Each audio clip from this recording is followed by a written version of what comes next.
How's it going, lads? This Saturday, we've got the rematch between Ben Whittaker and Liam Cameron, a follow-up to their controversial clash back in October on the undercard of Beterbiev vs Bivol. Whittaker came into that fight with a spotless record, Olympic silver medalist, highly touted, and offered deals left, right and centre. He turned pro in 2022, and while he hasn't faced elite competition yet, he certainly made his mark. Viral moments, flash, confidence, all backed up by Boxxer's promotional machine. The cockiness, the showboating, it resonated with the casual fans. So when Liam Cameron was announced as his opponent, most saw it as a calculated step up, the kind you take to keep the hype rolling, but we all know how that turned out. If you don't know who Liam Cameron was before the first fight, I'll give you a bit of a rundown. Cameron had a decent amateur background, but he didn't go to the Olympics. He then picked up gold medal number 2 and a title at the British Champs. But now he's never going to add an Olympic medal to those ABA ones. And with Liam going pro, that means he's ruled himself out of London 2012. He turned pro young at 19 years old back in 2009. He fought at middleweight, took his share of losses, and never really looked like he was going to break through. Then, in 2017, he wins the Commonwealth title against Sam Sheedy. He defends it with a second round stoppage over Nicky Genman in 2018.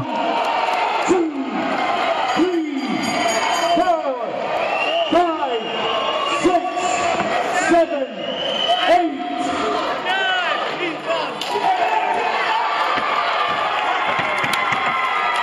But that's when the setbacks came. A 4-year drug ban for recreational use and his career stalled. His mental health took a hit and things went downhill fast. But to his credit, he came back. Now fighting at light heavyweight, he had to start his career up again, but after a good few wins, he got his chance to fight Lyndon Arthur after coming off a loss to Dmitry Bivol. Cameron showed up, a split decision loss, yes, but more importantly, he proved he could compete at that level. So let's talk about the first fight. Whittaker was expected to control the pace, frustrate Cameron and cruise through, but Cameron didn't play along. He made it his fight. And then round 6, chaos. Both fighters spill out of the ring, Whittaker can't continue, and the whole thing ends in controversy. Not the ending anyone expected, but it changed the narrative. Now here we are months later, Whittaker's brought in Andy Lee, clearly looking to reset. Cameron on the other hand has stayed disciplined, locked in, waiting for his opportunity. So my prediction for the fight, if Whittaker can't establish his tempo early, and I'm not convinced he can, Cameron is going to make it a physical, draining fight. I don't think Whittaker has the power to keep him honest, and unless he finds a new gear under Andy Lee, he's in for another tough night. So for my prediction, I'm calling it Liam Cameron on points. It sounds mad, it might sound a bit bold, but I think he's got the grit and pressure to wear Whittaker down and edge it over the distance. Now one thing that I'm concerned about is how long is the fight, because to this moment, and I'm recording this on Monday, they still haven't even announced what the rounds are. Ben Whittaker signed for a 10-round fight while Liam Cameron signed for a 12-round fight. It was a big mistake by Ben Shalom and Boxxer, and Liam Cameron isn't backing down. He wants a 12-round fight, and honestly, I don't blame him. In their last fight, Whittaker looked gassed after 4 rounds, so imagine how he'll be in the 12th. Now I'm guessing they're going to come to terms and it's going to be a 10-round fight, which in my opinion will still suit Cameron if he gets off to a good start, but I guess we'll have to wait and see. So guys, what do you think? Can Whittaker bounce back, or does Cameron get the upset and derail the hype train for good? Drop your predictions below, and if you're backing Whittaker, tell me how he wins this one. Don't forget to like, comment and subscribe, and I'll catch you next time.